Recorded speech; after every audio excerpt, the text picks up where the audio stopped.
Fala pessoal, aqui é o Marcelo Coleone e esse é o Conteúdo 58, um conteúdo para quem quer encantar o cliente. Para isso, eu vou trazer uma entrevista que eu fiz com o CEO da Blooming Brand International, que cuida, entre outras marcas, do Outback e do Abbraccio aqui no Brasil.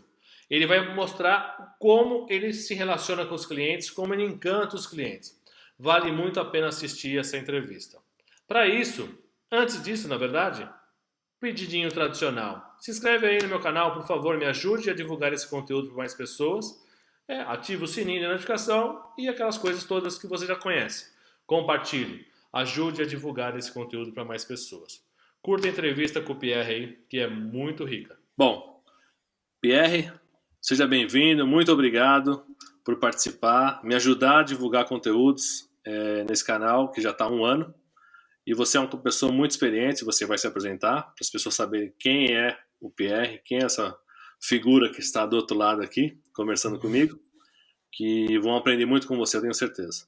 Então, Pierre, faz uma breve introdução, o que você fez, como é que você, hoje que você está atuando em que empresa, o que você faz, o que você cuida, para o pessoal ter uma ideia de quem é o Pierre. Claro, Marcelo. Primeiro, agradecer o convite, né?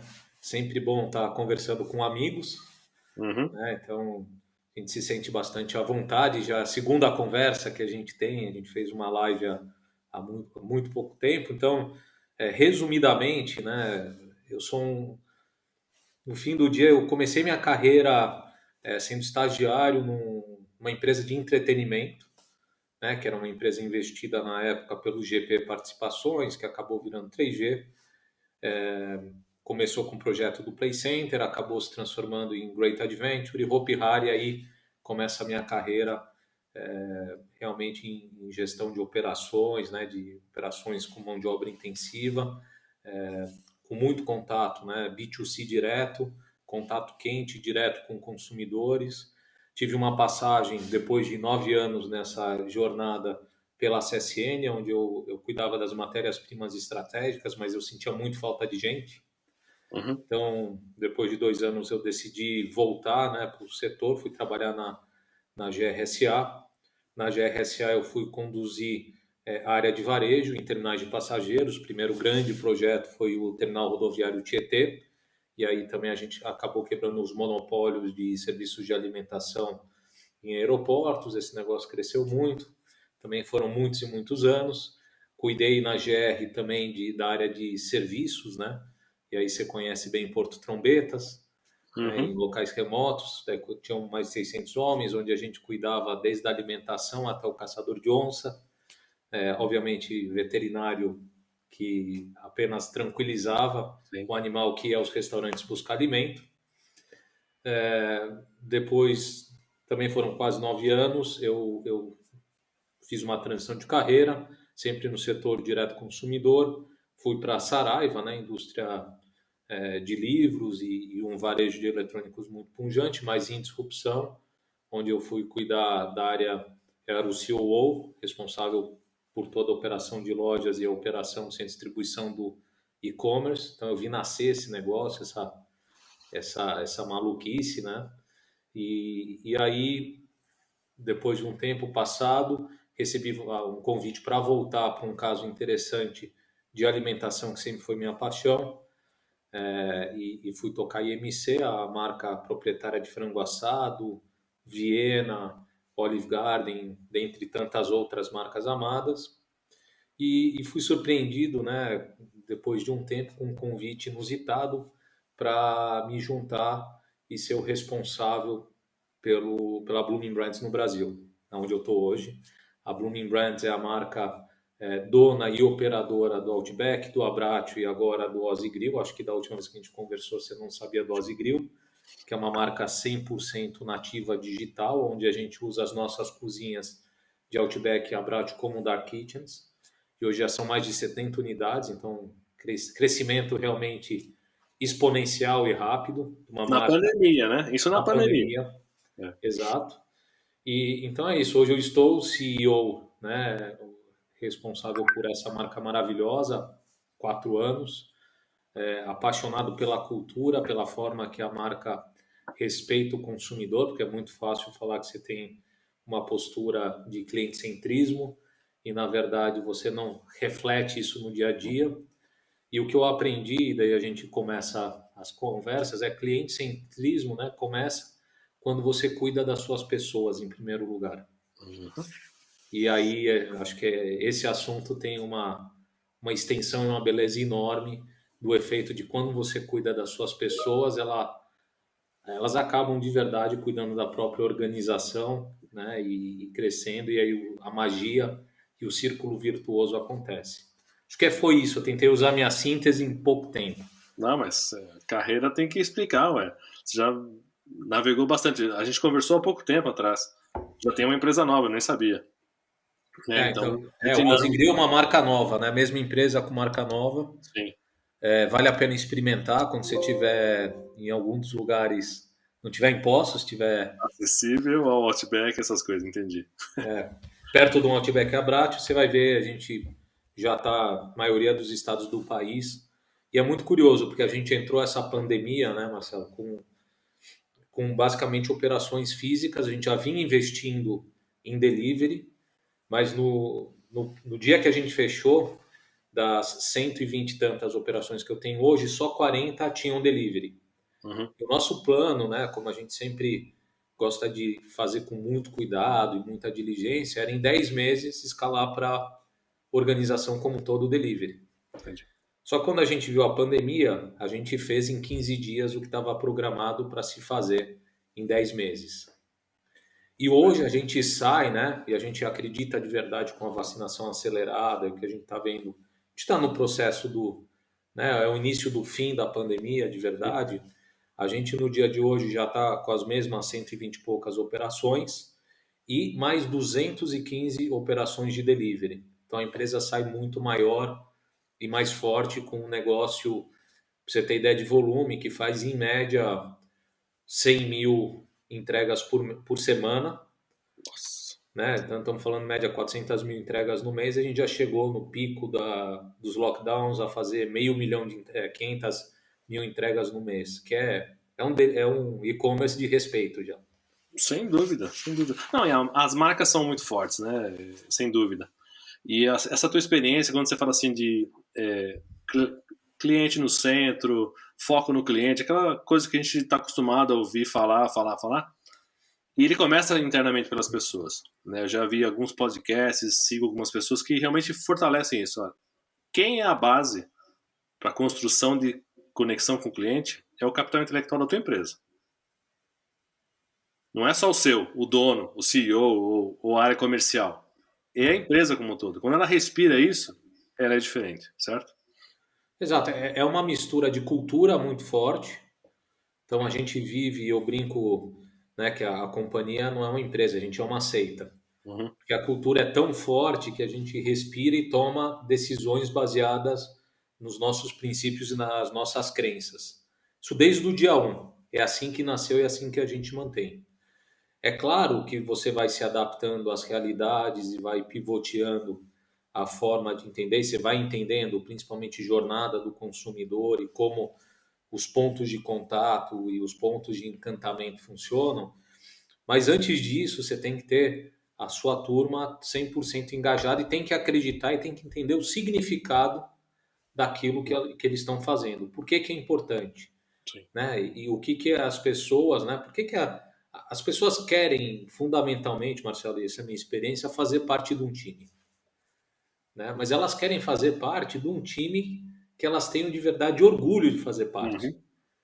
né? Ninguém gosta de ser torcedor de um time que só perde. Sim. E na hora que todo mundo está engajado com sucesso, se sente parte do time, esse time gera orgulho pessoal, você consegue a conexão, né, entre as almas, a alma da empresa e a alma de cada um dos Outbackers, Amites, né, Sim. dos Bloomers que trabalham com a gente, e aí o negócio acontece. Obviamente, dentro da nossa cultura, né, que é uma cultura de sócios operadores, 90% dos nossos sócios operadores, que é aquele nomezinho que você vê em cima da porta, começaram em posições de chão de restaurante, né? Desde lavando prato, atendendo, limpando, Uhum. enfim. e eles têm uma clara visão de como que eles fazem para chegar e ter um dia um restaurante para chamar de seu. Então, quando você liga todas essas Sim. coisas, a mágica acontece, né? Muito bom. É formar a base, né? Você tem uma base estruturada de crescimento, uma visão de longo prazo, uma motivação intrínseca no sistema, isso vai tudo viabilizar. Quando a gente falou lá atrás, eu lembro que a gente estava no começo da pandemia. E você trouxe umas histórias muito interessantes sobre como olhar de forma diferente para a situação. Uhum. Olhando para o cliente, olhando as necessidades, olhando o que você tinha, como é que você transformava isso do presencial para o online, para o digital. Conta um pouquinho dessa história para mim, por favor. Assim, a primeira posição, né, e eu acho que naquele momento, eu não vou esquecer o dia 23 de março, nunca, né, na nossa vida, foi um Uhum. dia que, obviamente, eu duvido que algum CEO, algum executivo diga que não ficou com medo naquele dia, Sim. né, porque você olha para o lado, mas você tinha duas opções, né, a primeira opção é chorar e ser parte do problema, ou a outra opção era ser parte da solução. E a gente preferiu ser parte da solução com clareza. Então, a gente, em primeiro lugar, uma das grandes preocupações, e desde que a gente começou a investir em delivery, a gente vinha como que eu levo o momento Outback, eu vou usar o Outback, que é a marca mais conhecida, mas esse raciocínio se aplica às outras Uhum. marcas, para a casa do nosso consumidor. E como eu transcendo a relação digital do meu consumidor, porque se a gente ficasse achando que ser digital é apenas a operação mercantil de toma um pedido, entrega o produto, você perde todo o vínculo emocional e você deixa de entregar a experiência. Porque eu não vendo comida, eu vendo experiência. Uhum. E aí a gente começou a olhar tudo que tinha em volta e como a gente usa o digital e a tecnologia não para se afastar, mas sim para se aproximar das pessoas. Então, daí a gente pode citar vários cases interessantes, né?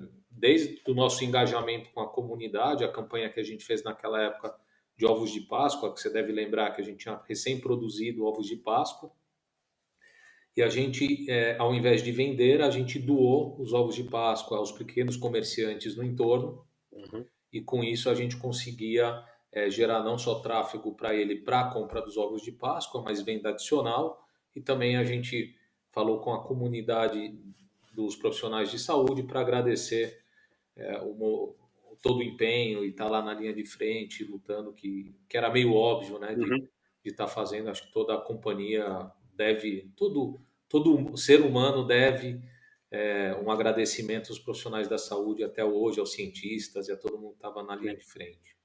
Então a gente começa aí, depois a gente começa a adaptar os nossos produtos e as nossas experiências para a casa do consumidor. Então, junto com o nosso delivery, é uma cartinha ensinando como ter o momento Outback dentro de casa. E aí, esse momento Outback dentro de casa, algo bastante simples, né? Primeiro você apaga a luz, apaga não, abaixa a luz. Depois que você abaixa a luz, você entra no Spotify e acessa a playlist do Outback Brasil e leva o seu pão australiano ao forno, aquece para ter o momento Outback dentro de casa. Então a gente começa aí, daí a gente desenvolve produtos, né, que funcionem para o delivery. Então a gente é um grande problema. As nossas sobremesas dos restaurantes, você deve conhecer, né, o Thunder, baseado em sorvete, e sorvete naturalmente viaja mal. Uhum. E também a montagem é muito difícil de fazer. Desenvolvemos sobremesas para a casa do consumidor. A gente também entendia a importância da interação e do it yourself. E a gente é muito ligado a happy hour, então desenvolveu uma linha de drinks, então você pode fazer na sua casa, a gente já manda tudo embaladinho, bonitinho, dosado, você vira um mixologista e Uhum. vira o bartender e faz o show na sua casa e tem um momento de interação, até o fundi do Outback, que agora a gente faz a segunda vez dentro da pandemia, que você tem a experiência do nosso fundi dentro de casa e a gente consegue replicar a experiência e ter um momento de interação. Porque a gente sempre levou né? E isso é bastante claro para os nossos consumidores, momentos de leveza, de descontração e celebração. E como que a gente pode fazer nesse momento tão duro para levar um momento de respiro dentro de casa.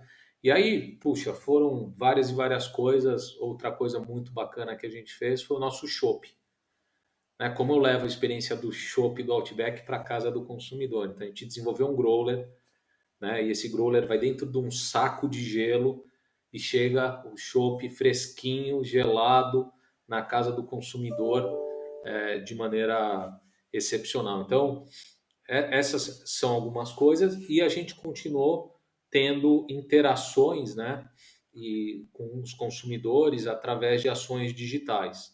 Então, uma interação que a gente teve, a gente captou, acho que eu contei para você, que uma fã nossa relatou em mídias sociais que o único momento que ela tinha com um filho de intimidade e podia conversar era nos nossos boots, né, naqueles sofás que você senta do Outback. Então, o que que a gente fez? A gente produziu almofadas com o mesmo tecido, mandou para casa dela, para ela mimetizar de alguma forma o espaço e ter interação. Então, são pequenos exemplos, mas de muitas coisas que foram feitas. E a última coisa foi isso, né? A gente criou uma marca nativa digital, que é o Ozzy Grill, aonde a gente adapta a experiência e todo user experience, né? O X, para que a pessoa tenha uma experiência mais fluida nos aplicativos de delivery. E se você entrar no iFood e olhar o Ozzy Grill, você vai ver que agora, ao invés de ter um descritivo, e a gente percebeu que as pessoas não estavam lendo os descritivos dos sanduíches, a gente usa os doodles, que é quando se eu te mando uma foto, eu marco com o dedinho e digo Uhum, alguma coisa. sim. Exatamente essa, a gente produziu a foto do sanduíche com doodles, dizendo aqui, ó, nosso pão brioche, frango empanado e frito, maionese deliciosa, e aí vai, e uma linguagem totalmente digital para esse público, e a gente tem escalado com muito sucesso. Então, estão vindo mais coisas, Eu imagino, eu e esse imagino. negócio que veio para ficar, e a gente vai continuar desenvolvendo sempre o delivery, né? É mais um canal. É mais um canal que você sai, todas as empresas que saírem bem, saem com um canal adicional, né? Mais do que isso, né?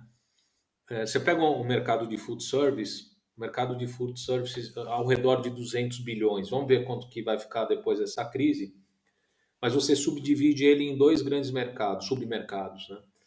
Alimentação fora de casa e alimentação dentro de casa. Uhum, Tipicamente, restaurantes como a gente acessavam, né? Então, o source of volume era alimentação fora de sim. casa.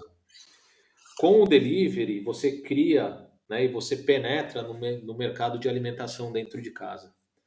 Então, quando a gente começa a olhar a jornada do cliente, é fundamental para ter uma experiência boa do cliente, olhar a jornada, as dores. Ele começa dentro de casa, né? Pergunta, eu vou sair para comer ou eu vou comer em casa? Se ele for comer em casa, no passado, geralmente, eu posso te afirmar, e é meu caso, a gente cozinhava. Sim. Talvez de fim de semana, pedir uma pizza, alguma coisa. Hoje, né, e a gente viu por pesquisa que as pessoas estão exaustas de cozinhar, de lavar louça. Então a pandemia trouxe essa exaustão. Quando ele fala não vou sair, vou comer em casa, a segunda pergunta que vem é eu vou pedir ou eu vou cozinhar? Sim. Né? E esse mercado de alimentação dentro de casa é 70% do mercado de food service. Então antes a gente acessava 30% e agora a gente acessa um share desses 70% e passa a competir com o supermercado no fim do dia. Uhum, é. Então, a pandemia, obviamente, a gente não deseja isso novamente, não queria ter passado por isso. A gente lamenta muito tudo que aconteceu, mas criou um acesso, né, e destravou um acesso para as empresas de restaurante, para esse submercado de food service, que é alimentação dentro de casa. Sim. É uma experiência. Eu vejo muito restaurante que está sofrendo porque ou tentou transportar uma realidade para o digital sem humanizar, e é mais um dentro de um contexto de milhares outros, Uhum. né? E o seu que é realmente você começa a contextualizar e trazer o lado humano com as coisas, com as experiências. Esse Exato. é o caminho hoje? Sempre foi, né? Então, não importa se seu relacionamento é digital, é físico. O que acontece é que antes você era monocanal, a gente era uma empresa monocanal, agora é multicanal, mas as relações têm que ser multicanais também. Uhum. E você tem que entender como o consumidor utiliza o seu produto nos diferentes canais para você ter relevância. Sim. E o mais importante é o jogo que a gente chama O2O. Como que você pega as pessoas do online, né, e leva para o offline, e você pega as pessoas do offline para o online? O Entendi. que a gente vê é que as pessoas que estão consumindo nos dois canais, te dar um exemplo, elas têm uma frequência pelo menos 50% maior dentro da marca. Então, de verdade, você tem que tratar as pessoas porque ela consome de maneiras distintas dentro do canal, mas quanto mais ela ficar dentro do seu ecossistema e você entende e sai de um tratamento de mídia de massa e vai para um tratamento que começa com CRM, mas vai acabar com inteligência, com algoritmos, e Uhum. você consegue ser cada vez mais relevante e ter ofertas, né, e falar de uma forma direta, one-on-one com as pessoas, esse é o futuro, né? Então a gente sai de fato dessa mídia massificada para cada vez mais entender sobre as preferências e usar dados da maneira correta, né? Sim. Uma coisa que você fala muito você continuou com a marca, continua com o propósito da marca, independente do canal. Uhum. O intuito, a experiência do cliente, lógico. O Outback é fantástico. Você chega no Outback, tem um tratamento diferenciado, tem um processo diferenciado, tem toda uma lógica, uma metodologia inserida nele que faz você se sentir bem, né? E aí o desafio de você levar isso para casa. Nesse contexto, o que você acha que seriam boas dicas para quem tem uma empresa passando por digital, independente do segmento, que realmente faria diferença para começar a olhar para a questão muito mais humana, muito mais individualizada, do que só sair numa, num comboio, né? Seguindo a boiada, para fazer o tradicional. Ah, vou contratar uma empresa de marketing digital, vou começar a mandar e-mail que nem um maluco, vou começar a divulgar coisas que nem um maluco, mas é mais um num contexto de milhares que já tem. Eu acho que a primeira pergunta que qualquer empresário, empreendedor, executivo, qualquer profissional deve fazer, né?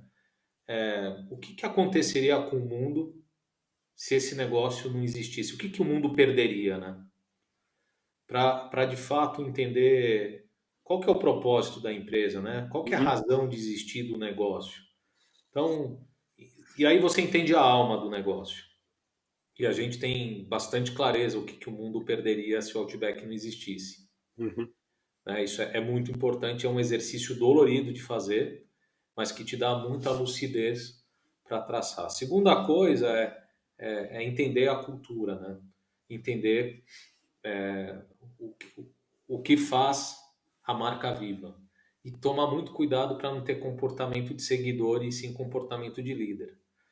Todo mundo pergunta, pô, as outras, tem várias marcas aí que copiaram o chopp na caneca congelada, está tudo certo. Porque quem copia é seguidor e quem cria Ali. é líder. Então, tem que tomar muito cuidado para não cair nas armadilhas e ter um comportamento de seguidor e ter um comportamento de líder. Outro grande cuidado é entender a jornada do consumidor, não importa o canal. E entender com muita clareza, né, Marcelo? É mapear quais são os pontos de dor. Isso acho que todo mundo faz de uma maneira super interessante. Mas quais são os momentos de encantamento? 20% da experiência faz 80% da percepção da experiência. Então, quais são esses momentos, né, de encantamento que existe dentro da jornada que transforma a experiência? Uhum. E eu costumo dizer, ó, você pega o exemplo da Disney, né? Acho que é um exemplo, uma experiência que todo mundo sempre lembra com carinho. Mas se você for olhar frio, né? E você já deve, você teve com certeza com os filhos, né? que acontece? Você vai para lá, né, em Orlando, ou tá muito quente ou tá muito frio. Uhum. Daí é caro para estacionar. Daí você pega a fila para tudo. A comida é cara e não é gostosa. Uhum. Pô, você gasta uma fortuna com qualquer presentinho. Você sai, você já quer voltar. Mas você quer voltar porque, de fato, o que você vai lembrar são 20% dos momentos de encantamento que você viveu nessa jornada, que são muito bem cuidados. Então, todo mundo tem que ter essa clareza e blindar, e no momento de constrição de economia, esses pontos você não pode abrir mão de jeito nenhum. Um dos nossos momentos de encantamento é o nosso pão australiano que chega como cortesia na mesa do cliente. Ele está no delivery, a gente manda como cortesia. E ainda a gente faz questão de ensinar como esquentar para chegar na temperatura adequada e a pessoa consumir, que é super importante. Então, para mim são essas coisas básicas quando a gente fala, né, de cliente-centrismo, de cultura, de engajamento, e obviamente é ser obcecado por treinamento, né?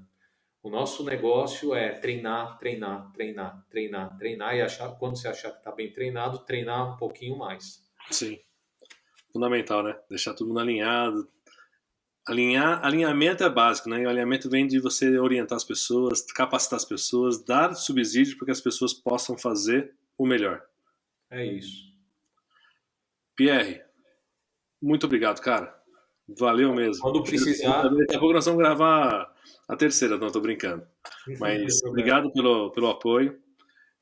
Depois você me passa os links para as pessoas entenderem um pouco mais o que é, seja o seu LinkedIn, o que você quiser divulgar, as marcas, essa nova marca, o que é, para as pessoas começarem a olhar e assistirem, começarem a entender, opa, Outback criou mais uma, né? Ou o grupo Outback criou mais uma. Eu vou te passar agora o nosso filminho do Ozzy Grill, que é um filme que explica um pouquinho do conceito. Legal, eu ponho no vídeo. Que é totalmente diferente do que a gente tem como referência de Outback. É bem diferente mesmo. Deixa eu mandar aí para você. E coisas de live, né? Minha esposa passando atrás. Ah, cara, você faz parte. Eu já segurei meus filhos e falei, ó, eu vou gravar com um cara que ele é muito importante, não faz barulho, hein? Né? Já dei a orientação, aí já estão tudo calejado já. Pode soltar ele já, tranquilo. Não, pode ficar tranquilo. Ô, Pierre, cara, muito obrigado mesmo, viu? Obrigado pelo seu tempo, eu sei que é corrido, a tua vida não é fácil. Parabéns pelas conquistas, parabéns pela essa retomada, parabéns pelo entendimento que você tem.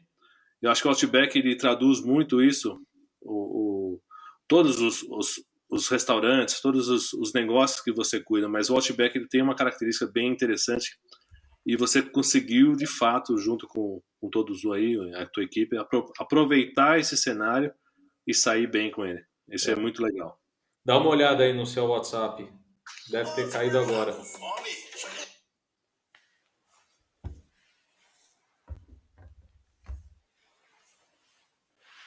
Caiu aqui, eu vou colocar no vídeo. Legal. Depois eu vou editar e coloco lá. Legal. Bom, pra gente fechar. Obrigado mesmo, valeu, show de bola. A gente vai se falando e quando eu for divulgar eu te falo direitinho o momento para você saber e acompanhar. Maravilha. Obrigado, um abração. Agora 5:30 hora do vinho já, para desconectar. Grande abraço, cara. Obrigado, tudo de bom, viu? Você também, abraço, tchau. Ozzy Grill. Tá com fome? Chama o Ozzy. Um mundo delicioso, suculento, crocante, picante e gigante, feito pra você. Experimenta.